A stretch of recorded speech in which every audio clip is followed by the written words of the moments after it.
Cara, y esta noche vamos a continuar con la clase número 4 del gran discurso de los fundamentos de la atención. Entonces nosotros ahí tenemos la primera página. Para las personas que nos están viendo a través de internet, voy a cambiar a la presentación y al final voy a volver a la cámara para responder a las preguntas que pudiera haber. Entonces ahora estoy cambiando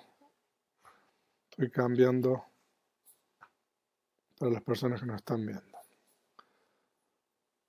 Nosotros hemos estudiado hasta aquí las 3 primeras secciones del primer fundamento de la atención, es decir, de la contemplación del cuerpo. En las clases anteriores estudiamos la respiración y en la clase anterior, precisamente ayer, estudiamos sobre las posturas del cuerpo, sobre las 4 posturas y también sobre la sección de la clara comprensión. Y nosotros ahí estudiamos que uno tiene que aplicar atención con clara comprensión a cualquier tipo de actividad o movimiento que uno realiza, desde el momento en que uno se despierta hasta el momento que uno se duerme, cuando uno habla, cuando uno está en silencio, cuando uno come, etc. Y nosotros mencionamos de que estas 3 primeras secciones prácticamente incluyen todo lo que es la práctica del cultivo de atención y vipassana con relación al cuerpo. Y mencionamos de que las secciones que vamos a ver hoy día son prácticas más específicas y por lo tanto opcionales. Entonces lo que vamos a estudiar hoy día es la sección número 4, que es la reflexión del aspecto repulsivo del cuerpo, y la sección número 5, que es la reflexión sobre los elementos materiales, y la número 6 es los 9 tipos de contemplación de cementerio. Entonces eso es lo que vamos a estudiar hoy día. Entonces vamos a pasar a la siguiente diapositiva. Ahora, mientras las 3 primeras contemplaciones que estudiamos son fundamentales porque en las mismas se incluyen, además de la atención a la respiración, las posturas del cuerpo y todo lo relacionado con cualquier actividad que uno realiza mientras está despierto, las siguientes 3 secciones son prácticas específicas y por lo tanto opcionales. Ahora, permítanme advertirles, ¿no?, que lo que vamos a hablar ahora es prácticas, o sea, que son así repulsivas y desagradables.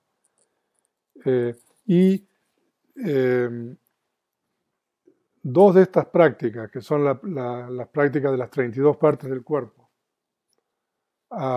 y la práctica de las 9 contemplaciones de cementerio, son prácticas muy intricadas y complejas.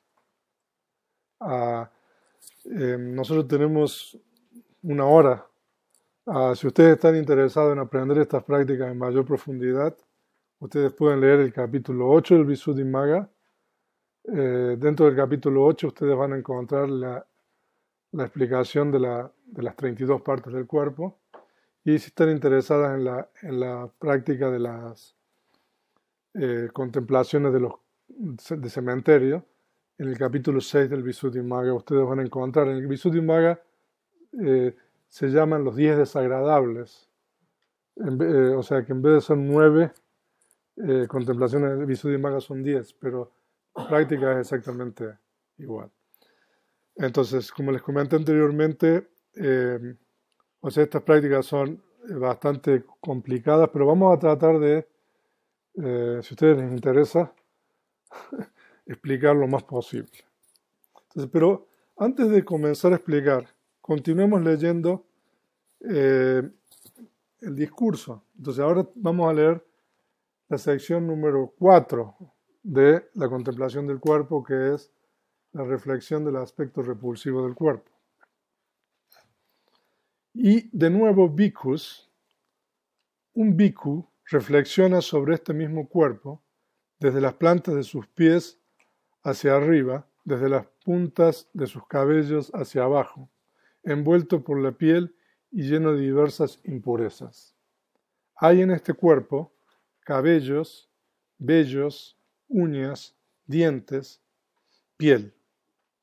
O sea, eso es lo que se llama un quinteto. Esos son los 5 primeros.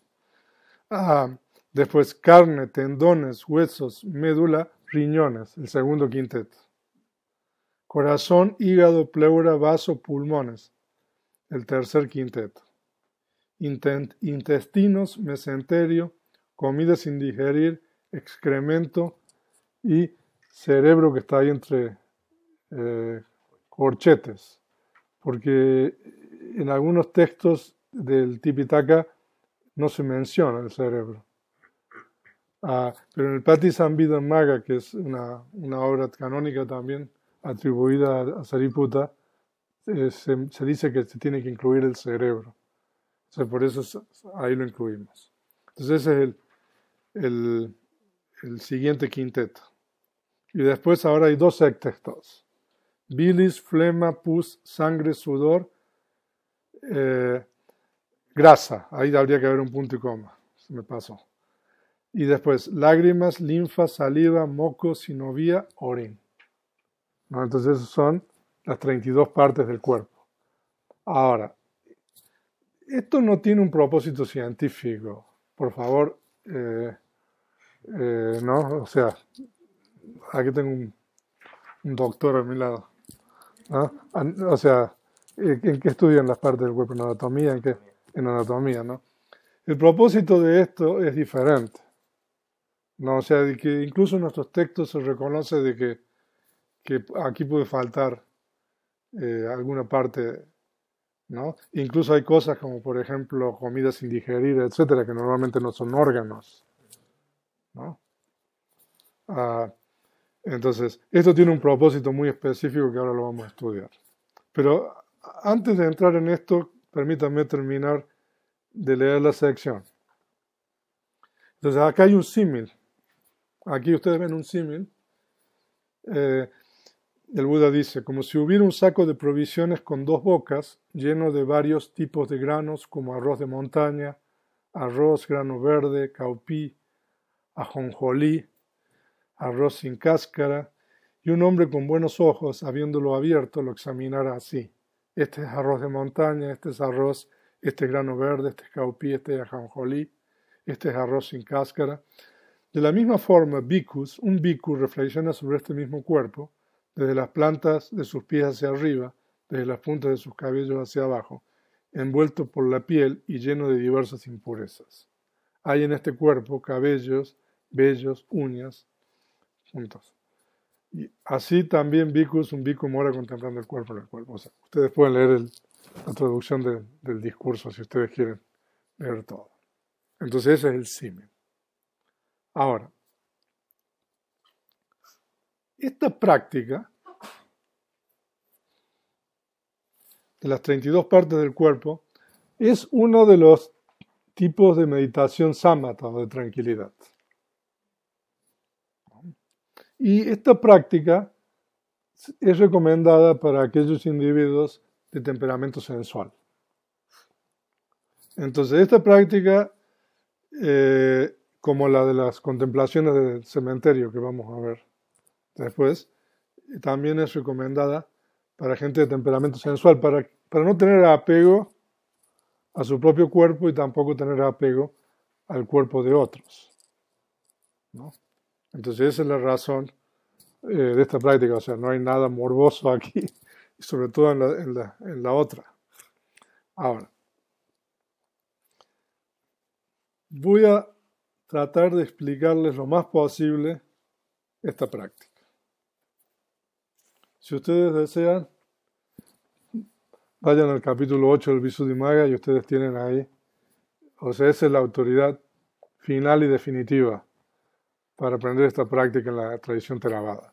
En el capítulo 8 ustedes tienen esta práctica en el Visuddhimagga. Ahora, ustedes no sé si habrán notado que nosotros hacemos los cánticos a la mañana, ¿no? ¿Alguien tiene el librito? O sea, nosotros a la mañana recitamos estas 32 partes del cuerpo. No sé si ustedes encontraron eso ahí en los cánticos. O sea, en la página número 9, ¿no? Ustedes tienen las 32 partes del cuerpo, ¿no? Entonces nosotros todas las mañanas recitamos esto.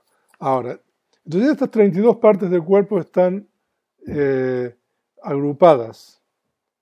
Nosotros tenemos 4 grupos de 5 y 2 grupos de 6.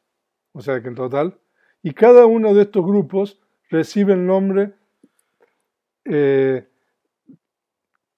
acuerdo a la última parte. Por ejemplo, el primer grupo termina en piel. Entonces se llama el quinteto de la piel. El segundo grupo termina en riñón o riñones. Entonces se llama el quinteto del riñón. El tercer grupo termina en pulmón. Entonces se llama el quinteto del pulmón. El cuarto grupo termina en cerebro. Entonces se llama el quinteto del cerebro. El siguiente grupo es un sexteto. Termina en grasa. Entonces es el sexteto de la grasa. Y el último grupo termina en orín. Y eso es el sexteto del orín. O sea, ahora, esta práctica es muy elaborada. Ahora, ¿cómo uno hace para aprender, para practicar esto? ¿Y qué es lo que uno logra? Entonces se dice de que uno primero tiene que memorizar estas 32 partes. Entonces el primer quinteto, uno tiene que tomarse 15 días para aprenderse de memoria solamente los nombres. El primer quinteto. Entonces, por ejemplo, en Pali es Kesa, que es cabello, Loma, que son vellos, Kesa, Loma, Naka, que son uñas, Danta, que son dientes, Tacho, que es piel. Entonces uno tiene que tomarse 5 días para aprenderse de memoria ese quinteto de esa manera, Kesa, Loma, Naka, Danta, Tacho. Y 5 días después para aprenderse el quinteto de atrás para adelante. Tacho, Danta, Naka, Loma, Kesa. O sea, piel, dientes, uña, vellos y cabellos, ¿no? Entonces 5 días de atrás hacia adelante. Y 5 días ida y vuelta. Kesa, Loma, Naka, Danta, Tacho. Tacho, Danta, Naka, Loma, Kesa. Kesa, Loma, Naka, Danta, Tacho. Tacho, Danta, Naka, Loma, Kesa. Entonces son 15 días. Bueno, nosotros lo hicimos rápido, ¿no? Entonces después que uno aprende el primer quinteto, uno tiene que aprender el segundo quinteto también 15 días. Mansan, Naru, Ati, Ati, Menjan, Wakam. Entonces, Mansan, Naru, Ati, Ati, Menjan, Wakam. 5 días. O sea, ¿no? Y después, de atrás hacia adelante. Wakam, Ati, Menjan, Ati, Naru, Mamsan, ¿no? Y después, ida y vuelta otros 5 días. Entonces son 15 días. Pero después uno tiene que tomar el primer quinteto completo. Entonces son 15 días más para recitar el primero y el segundo. Entonces, a partir del segundo quinteto en adelante, uno tiene que aprender el grupo siguiente que demora 15 días y tomar todos los grupos anteriores que le va a llevar 15 días más. Entonces se dice de que para memorizar esto, en el Visuddhimagga uno necesita 165 días.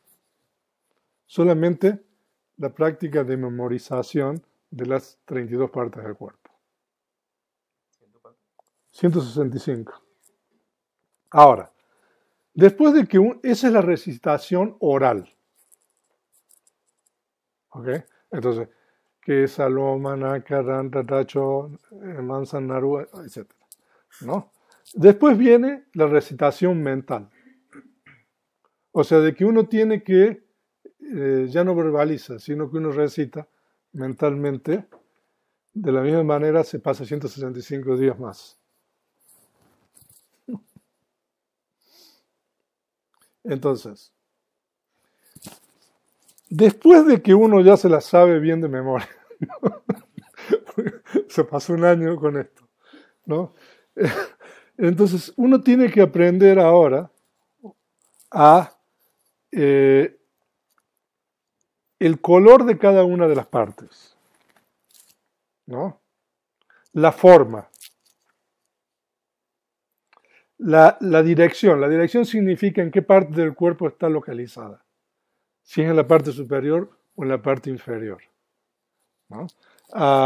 Y la delimitación, o sea, de tal manera de que esa parte quede perfectamente delimitada, ¿no? Y uno no confunde esa parte con otra cosa, ¿no? Entonces se dice de que hay distintos tipos de delimitación, pero no vamos a entrar en eso, ¿no? Entonces uno tiene que aprender el color, la forma, la ubicación en el cuerpo, en qué parte está, en la parte superior e inferior, y también la delimitación de esa parte, ¿no? A ver. Entonces, por ejemplo, vamos a tomar un ejemplo. Kesa, es cabello, ¿no? Okay, ¿cuál es el color? Bueno, depende, ¿no? Depende. ¿No? ¿Cuál es la forma? No es como ¿cómo se dice? Como un hilo, como una cosa así, ¿no? ¿En qué lugar está? En la parte superior del cuerpo, ¿no? Exactamente en qué lugar está, ¿no? En la parte de la cabeza. ¿Y cómo está delimitado? ¿Por qué está delimitado? La parte de arriba es el espacio, la parte de abajo es la piel, ¿no? Donde están las raíces, la parte de los costados, a lo mejor las orejas, ¿no? Entonces, bueno, de esa manera uno tiene que aplicar este método para las 32 partes del cuerpo. ¿Ok? ¿Quieren que sigamos? Bueno, entonces eso es solamente el aprendizaje, ¿no? De las 32 partes. Ahora viene la práctica. No, todavía. Entonces, después de que uno aprendió todo esto, uno tiene que aprender a recitar correctamente, ¿no? Quiere decir de que uno no puede saltearse, ¿no? O sea, tiene que seguir el orden correcto, ¿no? Pero cuando uno recita, uno contempla la parte también. No, esto no es como un loro que, ¿no? O sea, que cuando dice quesa, o sea, uno contempla el cabello. Cuando uno dice loma, uno contempla los vellos. Eh, Naka, uno contempla las uñas. Danta, los dientes. O sea entonces uno tiene que aprender a recitar en el orden correcto. Y después se dice de que uno no debe recitar ni demasiado rápido ni demasiado lento. Entonces uno tiene que encontrar el ritmo de recitación. Y después se dice de que uno tiene que evitar distracciones. Ahora, esta es una práctica interesante que alguna vez lo vamos a hacer. Lo podemos hacer en grupo, recitar. Ustedes van a notar que es increíble cómo la mente, aún cuando uno está recitando las partes, se va a otras cosas y uno puede seguir recitando sin... ¿no? O sea, que uno, por ejemplo, está diciendo, no sé, que Saloma, Naka, y por ahí a uno le viene, no sé, vendrá Manuel o no ahí, ¿no? Y después, o sea, uno vuelve y sigue, ¿no? Entonces, o sea, aún en ese espacio tan pequeño, ¿no? Que uno aprende con esto, la mente se va, ¿no? Entonces, uno tiene que evitar ese irse de la mente. Ahora viene lo interesante. Entonces, lo siguiente es ir más allá del concepto, ¿no? O sea, mientras nosotros estamos en el concepto de cabello o vello, nosotros no vamos a poder ver el aspecto repulsivo de esa parte, ¿no? Entonces nosotros tenemos que trascender el concepto.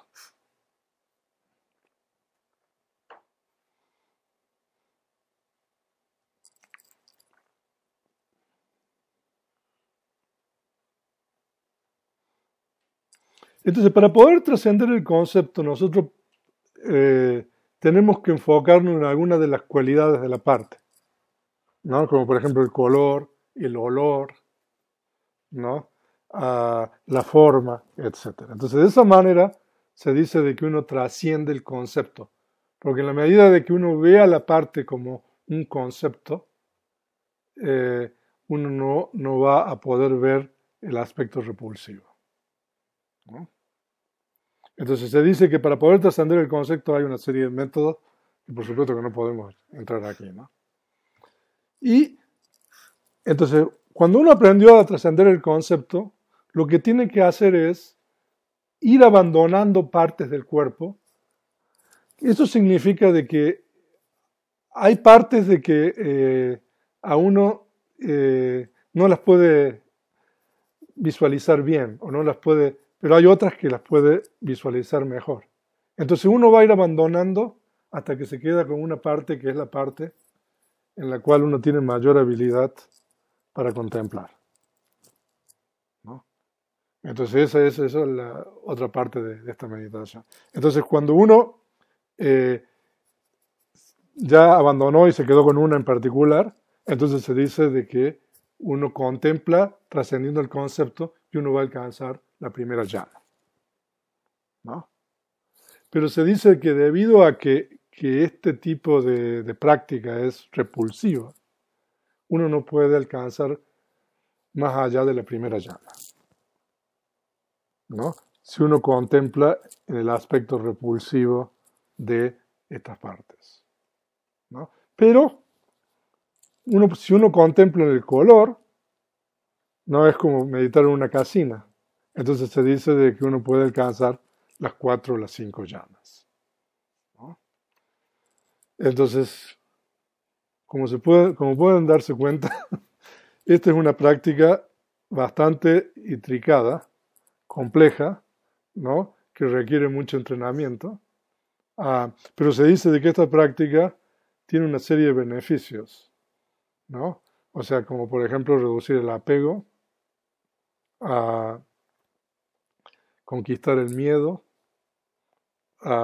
Se dice de que las personas que practican esta práctica pueden vivir en lugares aislados, en el bosque, y estar satisfechos viviendo allí. O sea, de que hay una serie de beneficios con relación a esta práctica. Ahora, esta práctica es una práctica de meditación de tranquilidad, ¿no? Pero si uno decide practicar esto como vipassana, uno primero alcanza la jhana y después uno practica vipassana con relación a los factores de jhana, ¿no? Ahora, o sea, de que eso es un resumen con relación a estas 32 partes del cuerpo. Pero aún cuando uno practica la cuestión de la recitación oral, o sea, es interesante porque recitar las 32 partes del cuerpo, siguiendo ese método que yo les expliqué, hacia adelante el primer quinteto, hacia atrás, hacia adelante y hacia atrás, 5 veces cada, ¿no? 5 veces hacia adelante, 5 veces hacia atrás, 5 veces hacia adelante y hacia atrás. Uno pasa al segundo, 5 veces hacia adelante, 5 hacia atrás, 5 hacia adelante, hacia atrás, toma el anterior, puede llevar más o menos, a lo mejor, 1 hora recitar. Eso es lo que llevaría 165 días, ¿no? Si uno sigue de acuerdo con el método, si uno recita en un cierto ritmo, puede llevar 1 hora. Y es interesante la práctica de concentración que uno puede alcanzar con eso. Aún no sea practicar de esa manera. A lo mejor algún día lo hacemos, habría que imprimir las hojas, ¿no? Y en algún retiro lo vamos a hacer. Entonces eso con relación a las 32 partes del cuerpo. Ahora, la siguiente sección es la contemplación de los elementos materiales. Esta también es una parte interesante. Y de nuevo un bhikkhu reflexiona sobre este mismo cuerpo, así como está parado o colocado con respecto a los elementos primarios. Hay en este cuerpo el elemento tierra, el elemento agua, el elemento fuego y el elemento aire. Ahora, o sea, de que en cualquier postura de las 4 que hablamos ayer, que el cuerpo esté colocado, uno puede también reflexionar sobre el cuerpo de acuerdo a estos 4 elementos primarios. Ahora vamos a explicar sobre los elementos primarios. Y aquí nosotros tenemos un símil.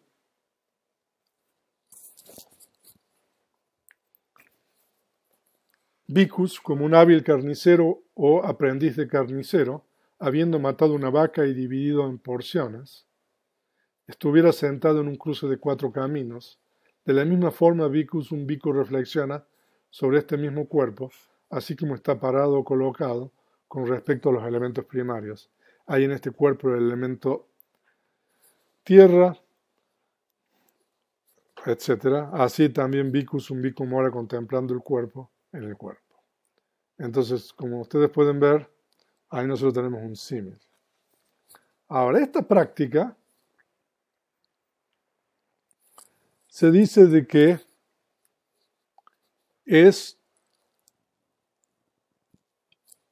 a ver, pasemos a así, para gente o para individuos de inteligencia aguda. O sea, de que esta práctica es para personas con temperamento, o sea, de inteligente, ¿no? Y el propósito de esta práctica es remover el concepto del ser en el cuerpo físico. Entonces, comprender, o sea, que el cuerpo está formado por estos 4 elementos, poder delimitarlos y de esa manera remover el concepto de un ser. Ahora, el símil del carnicero es un muy buen símil. Voy a leer lo que dice el comentario con relación al símil. Mientras el carnicero alimenta a la vaca, mientras la lleva al matadero, bueno, aquí es el rastro, mientras la amarra allí, mientras la coloca en el lugar de la matanza, incluso cuando la ve muerta, la percepción del carnicero que es una vaca no desaparece, ¿no? O sea, de que el carnicero ve la vaca desde el momento en que la está criando, cuando la está alimentando, cuando la lleva al rastro o al matadero, incluso cuando la amarra, cuando la está matando, incluso cuando está muerta, todavía tiene la percepción de que es una vaca. Pero cuando sentado la divide, entonces la percepción de que es una vaca desaparece y surge la percepción de la carne, ¿no? A él ya no le viene el siguiente pensamiento: yo estoy vendiendo una vaca.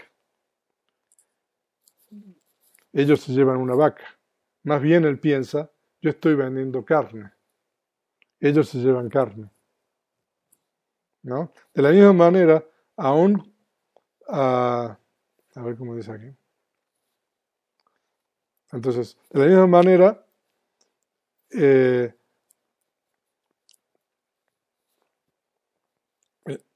antes de que uno practique, antes de la práctica, la percepción de un bhikkhu o de un laico, de que existe un ser, el concepto del ser, no desaparece. Mientras habiendo diseccionado la aparente solidez de este cuerpo en cualquier postura en que está colocado, no reflexiona sobre los elementos materiales, pero cuando reflexiona sobre los elementos materiales, su percepción de un ser desaparece y la mente se establece en los elementos materiales. Por esto el Buda dijo que uno reflexiona sobre este mismo cuerpo como está colocado con respecto a los elementos primarios, de esta manera, ¿no? Entonces, la razón de esta práctica es para eliminar el concepto de un ser, para remover el concepto de un ser, ¿no? Asociado, por supuesto, con el cuerpo, porque también uno tiene el concepto del ser con la mente, pero eso es otra historia, porque estamos estudiando la contemplación del cuerpo. Ahora,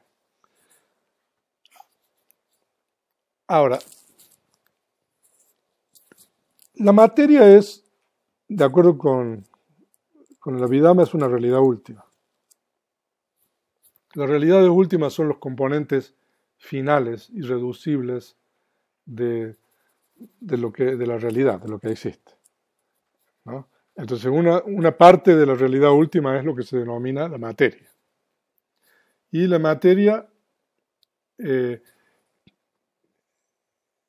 tiene una característica genérica, que es que no tiene habilidad cognitiva, ¿no? Pero la materia, no obstante, ninguna de las propiedades materiales o de los elementos materiales tiene habilidad cognitiva. La materia en el Abhidhamma y también en los discursos se divide en dos grupos principales: los 4 elementos primarios y la materia dependiente. Ahora, estos 4 elementos primarios son los elementos básicos, fundamentales de toda la materia. Es decir, de que cualquier cosa material está compuesta de estos 4 elementos primarios.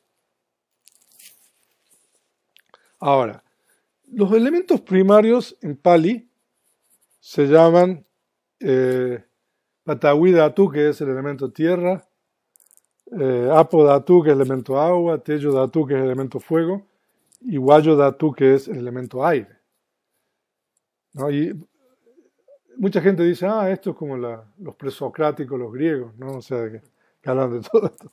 Pero en realidad,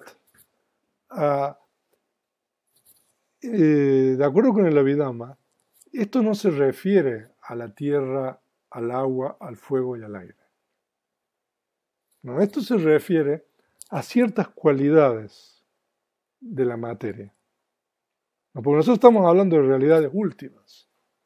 O sea, de que a nivel de la ciencia moderna, esto sería, digamos, como los no sé, como las partículas, ¿no?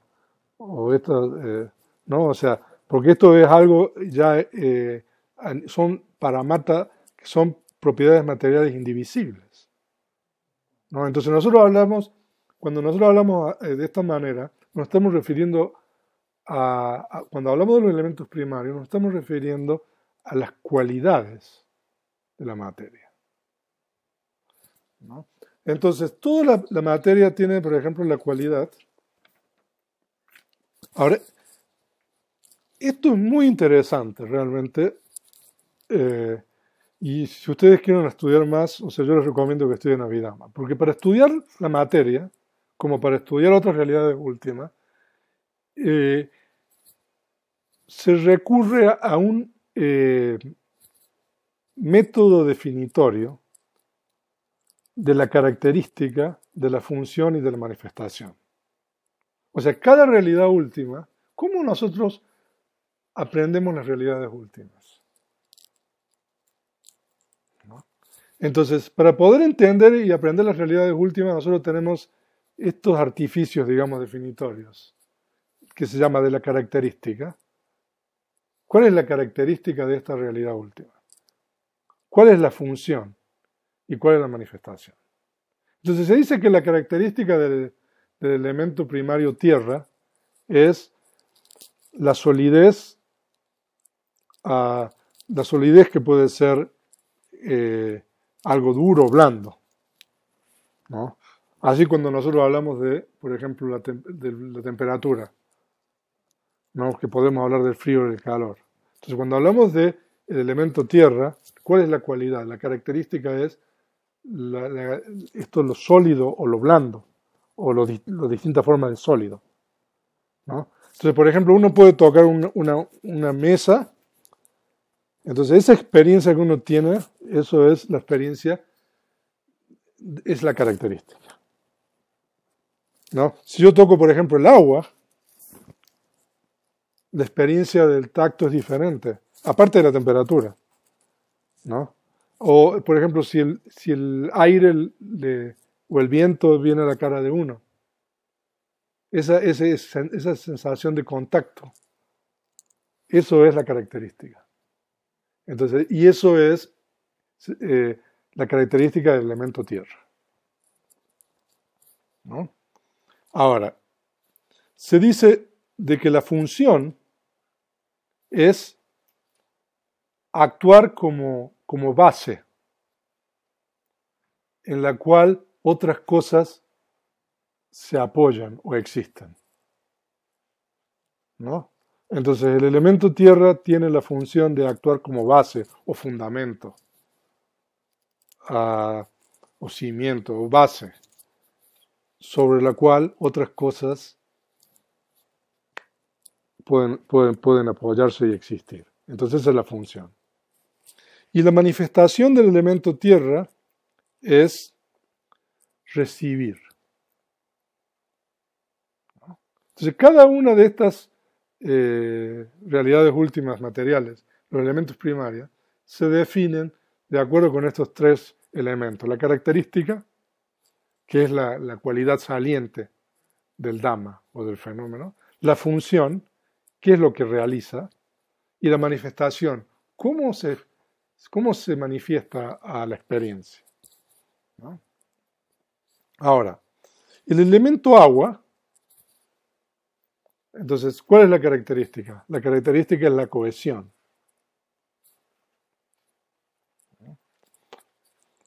Y se dice que la función del elemento agua es intensificar. Por favor, reflexionen después, ¿no? Y la manifestación es mantener unidas las cosas. O sea, el elemento agua es lo que mantiene la materia, las propiedades materiales asociadas juntas. Ok. No sé si me estoy yendo muy por el lado de la Abhidhamma, pero yo creo que es importante mencionar esta cuestión de cómo nosotros estudiamos las realidades últimas. Porque las realidades últimas son aquellas cosas que existen independientemente de la construcción de la mente, ¿no? Las realidades últimas, o los dhammas, se dice que tienen una existencia independiente de la construcción de la mente.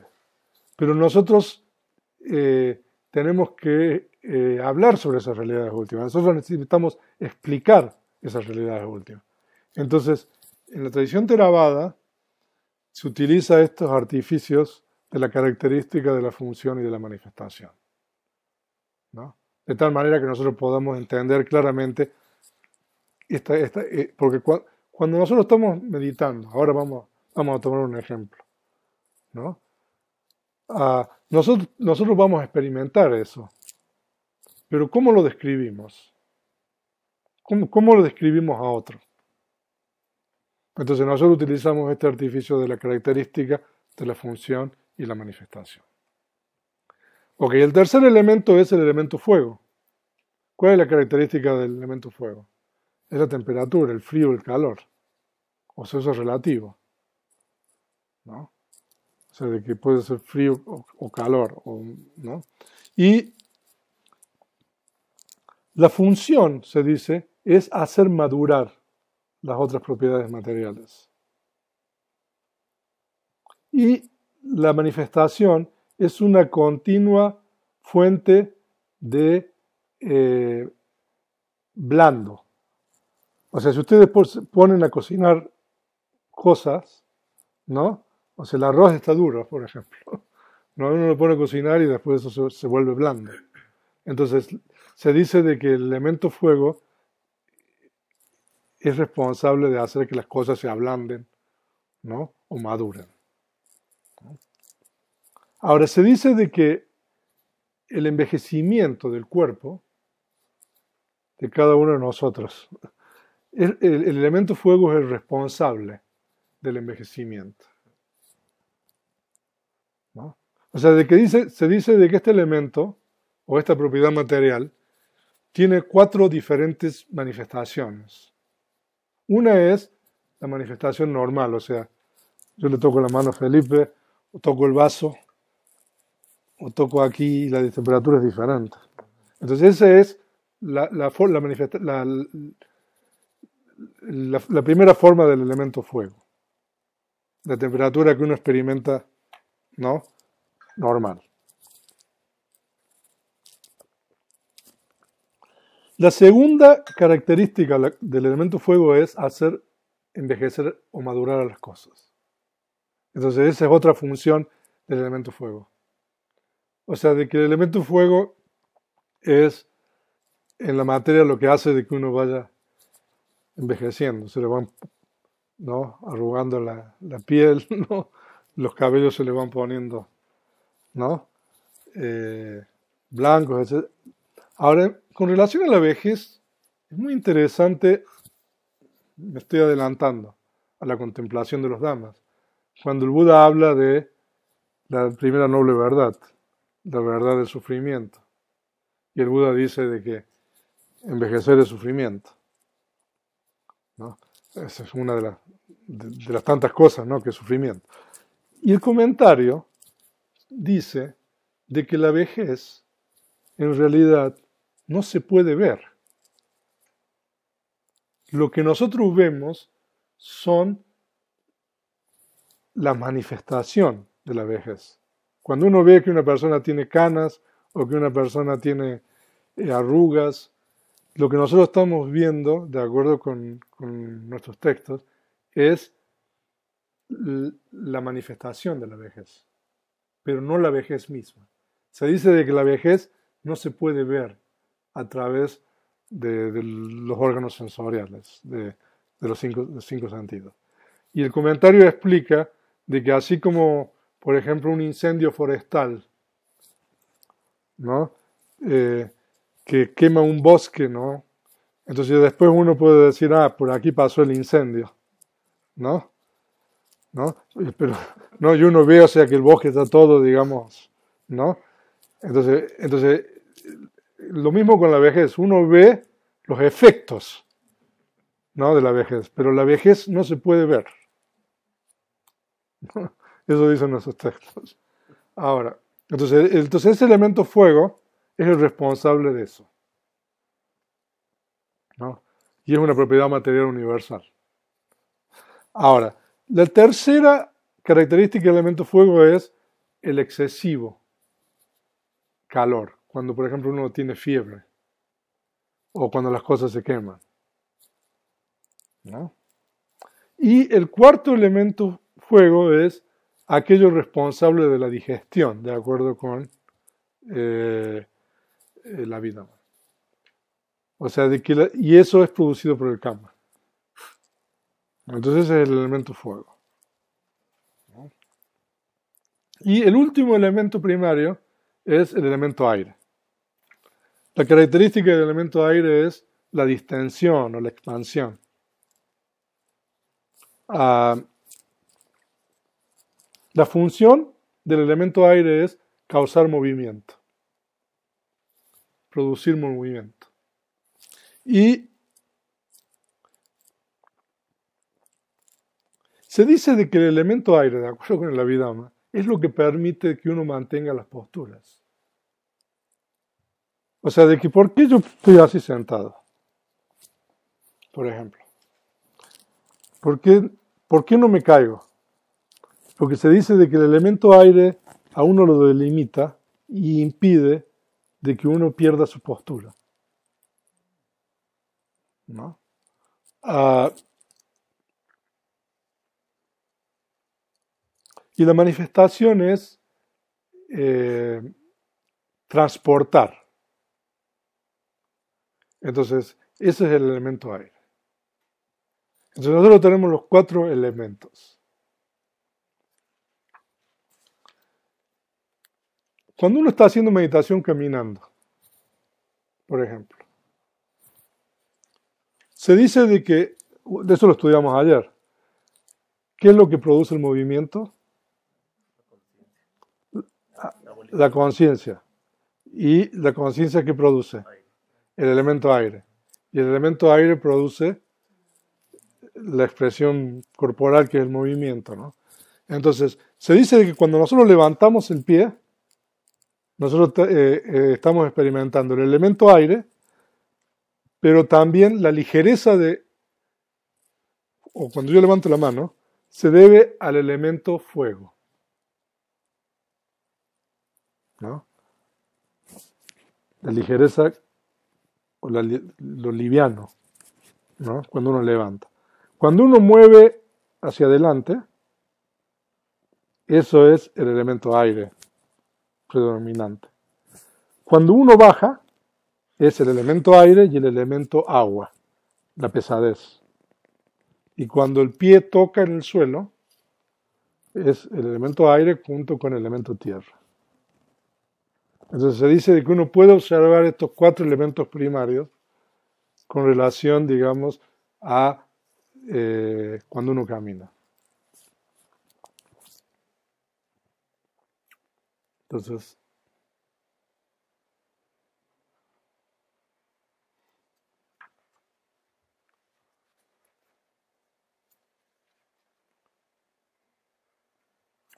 el propósito de esta práctica, como dijimos, es remover el concepto del ser y ya expliqué el símil, que es el símil de la vaca, ¿no? Que cuando uno la parte en porciones ya no es la vaca, sino es la carne, ¿no? En realidad, uno particiona, en realidad el corte de carne todavía sigue siendo un concepto, pero cuando nosotros llegamos al nivel de estos elementos, nosotros ya hemos trascendido el concepto y estamos observando una realidad última, ¿no? Cuando uno experimenta, por ejemplo, lo pesado, ¿no? Ah, entonces eso se dice de que predomina el elemento agua. Cuando uno experimenta lo liviano, se dice de que predomina el elemento aire, ¿no? O sea, de que en las posturas, en los movimientos, nosotros podemos observar, digamos, esos elementos. Ahora que nosotros eh, sabemos cuál es cuál, ¿no? Porque hemos explicado los elementos de acuerdo a la manifestación, etcétera, nosotros podemos explicar y saber sobre eso, ¿no? Pero el responsable del movimiento es el elemento aire. Estos 4 elementos son inseparables. Y de hecho, estos 4 elementos nunca existen solos, siempre existen con otros elementos dependientes. O sea, de que se dice de que eh, lo que se denomina en Pali kalapas, que son grupos de propiedades materiales. Entonces, el grupo más pequeño de propiedades materiales tiene 8 propiedades materiales, ¿no? Y a partir de eso se van agregando.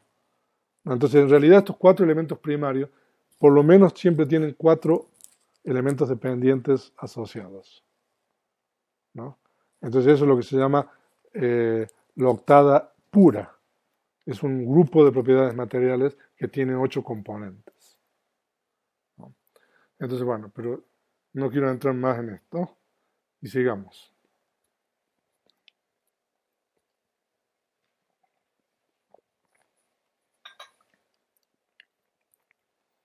Y de nuevo, bhikkhus, esta es la contemplación de cementerio. Si un bhikkhu ve un cuerpo desechado en un vertedero de cadáveres, con un día de muerto, 2 días de muerto, o 3 días de muerto, hinchado, morado, supurando, él realiza la comparación con este mismo cuerpo. Realmente este cuerpo, el cuerpo de uno, ¿no?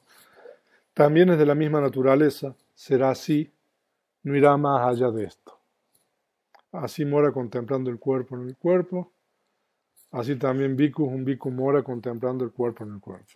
Entonces esta es la primera contemplación de cementerio, que es un cadáver que ha sido descartado y hace un día que murió, 2 o 3. ¿No? Entonces por eso está hinchado, morado, etcétera. Ahora, son 9. O sea, yo no voy a leer las 9, pero voy a tratar de explicarles. También esto es muy complejo, esta práctica. Así como de las 32 partes del cuerpo, así de complejo. Entonces, la segunda es, ya el cadáver está un poco peor. Entonces, y de nuevo, si un bhikkhu ve un cuerpo desechado en un vertedero de cadáveres siendo devorado por cuervos, perros, chacales, ¿no? Entonces en este caso ya los animales, ¿no?, lo están comiendo. Y el último es, el número 9, huesos putrefactos convirtiéndose en polvo, ¿no? O sea, de que hay 9. Entonces, y siempre es la misma comparación. Realmente este cuerpo también es de la misma naturaleza, será así. Mira más allá de esto, así mora contemplando el cuerpo en el cuerpo, etc. Ahora, entonces esta práctica es también para la cuestión del aspecto repulsivo del cuerpo, ¿no? No es nada morboso esto, sino simplemente para reflexionar que uno es de la misma naturaleza que ese cadáver, ¿no? Ahora, es increíble lo detallado de esta práctica, ¿no? Si ustedes quieren leer el Visuddhimagga, o pueden leer también el libro del Venerable Siddhananda, The Four Foundations of Mindfulness. Ahora, se dice de que uno tiene que prepararse antes de ir a un cementerio. En realidad, hoy en día esta práctica es imposible de realizar, a no ser que uno trabaje en una morgue, ¿no? O tenga acceso, porque ahora en realidad o sea, este tipo de práctica es imposible, o sea, tener acceso, digamos, hacia a un cadáver, no sé, que uno trabaje, no sé, en el departamento de policía, no sé, o que uno ve esas cosas, ¿no? Porque ¿cómo hace uno para tener acceso a un cadáver hoy en día? No, pero en la época del Buda, y todavía en algunos países budistas, en zonas así alejadas, es posible esto. O sea, el lugar donde mi preceptor es originario de Myanmar, en el centro de Myanmar, o sea, ahí es posible quizás practicar esto, ¿no? Porque entonces se dice de que el bhikkhu tiene que esperar que avisen que han descartado un cadáver o que hay un cadáver, ¿no? Entonces, y después, entonces, bueno, tiene que recibir instrucciones de su preceptor y entonces tiene que ir solo al cementerio o al lugar donde ha sido descartado, y por supuesto que tiene que ir en una cierta forma, por supuesto practicando atención, y también ir tomando nota de marcas en el camino, ¿no? Bueno, entonces, y se dice de que tiene que, bueno, suponiendo, llegamos, desde el monasterio al cementerio es toda una práctica. Cuando llega al cementerio, se dice de que se tiene que acercar al cadáver con el viento a favor, por la cuestión del olor, ¿no? Y después se tiene que sentar ni muy cerca ni muy lejos, ¿no? O sea, O sea, entonces ahí está, en la práctica está explicado por qué no se tiene que sentar muy cerca. Porque le puede dar miedo, ¿no? Si se sienta muy lejos no va a poder adquirir el aspecto repulsivo del cadáver, ¿no? Entonces, y se dice de que tiene que tomar nota de las topografías alrededor del cadáver, ¿no? Ah, y entonces, bueno, se dice de que tiene que contemplar en el cadáver de acuerdo al color, de acuerdo a la forma, de acuerdo a la edad del cadáver, si está en la primera edad, primeros 30 años, segundos 30 años, terceros 30 años.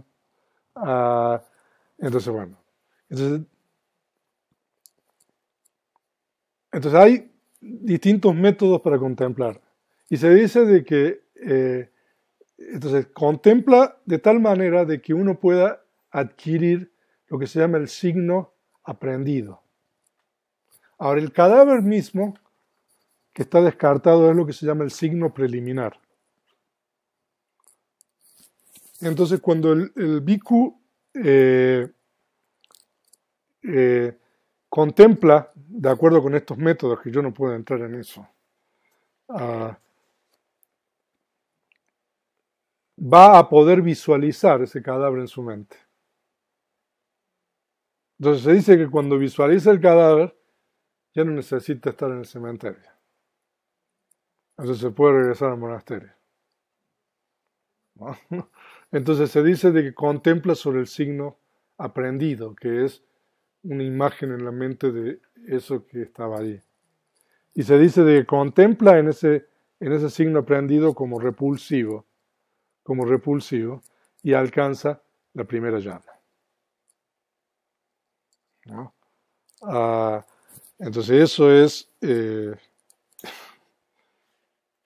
la meditación sobre esto.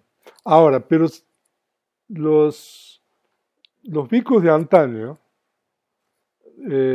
dicen de que esta práctica de los cadáveres no es para desarrollar jhana, sino para comprender los peligros de tener apego, digamos, al cuerpo de uno o al cuerpo de los demás, ¿no? Entonces, de acuerdo con la opinión, digamos, de la tradición, esta práctica es más que para alcanzar jhana, para ver las desventajas o el peligro, ¿no? De la cuestión esta del apego, para desarrollar la cuestión del aspecto repulsivo, ¿no? Entonces, se dice de que en la contemplación del cuerpo, solamente la atención en la respiración es la que conduce a las llanas, ¿no? Porque después, nosotros primero tenemos la contemplación de la respiración, después ¿cuál seguía? Las posturas, ahí no es llana. Después viene la clara comprensión, ahí no es llana. Después vienen las 32 partes del cuerpo, ahí hay llana, se puede alcanzar la primera llana. Entonces, la respiración tenemos llana y las 32 partes. En la respiración se pueden alcanzar las 4 o 5 llanas. En las 32 partes del cuerpo solamente la primera llana. En los elementos materiales no se alcanza llana, solamente concentración próxima. Y en la meditación de los cadáveres, en realidad se puede alcanzar llana, la primera llana. Pero se dice que cuando uno practica del método de Vipassana es para ver el peligro, las desventajas, ¿no? Entonces nosotros hemos estudiado, ¿no?, la contemplación del cuerpo. O sea que hoy día terminamos con la contemplación del cuerpo. Y la contemplación del cuerpo consiste en 6 secciones: el cuerpo, las posturas, la clara comprensión, las 32 partes del cuerpo, los 4 elementos materiales y las 9 contemplaciones de cementerio. Entonces, este primer fundamento de la atención, a diferencia del segundo, el tercero y el cuarto, es enteramente material. O sea, de que cuando uno practica el primer fundamento, lo que uno está contemplando o observando es rupa, es decir, la materia, ¿no? Y se dice de que como la materia es lo más burdo, lo más... entonces por eso se enseña primero, porque es lo más fácil de ver, ¿no?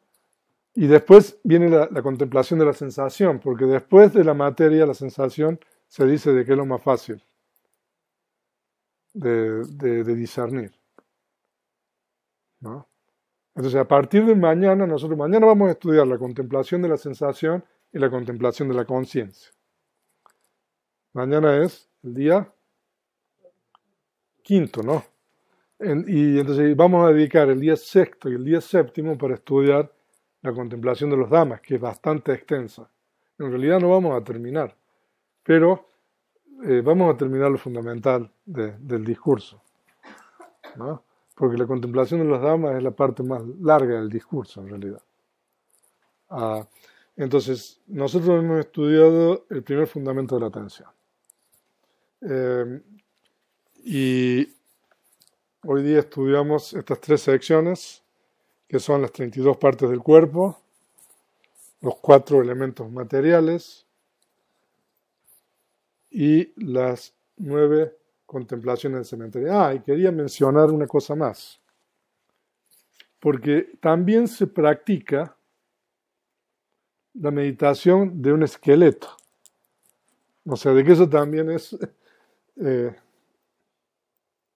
aparte de las distintas contemplaciones de cementerios, uno puede practicar con relación a un esqueleto. De hecho, yo conozco un monje en Estados Unidos que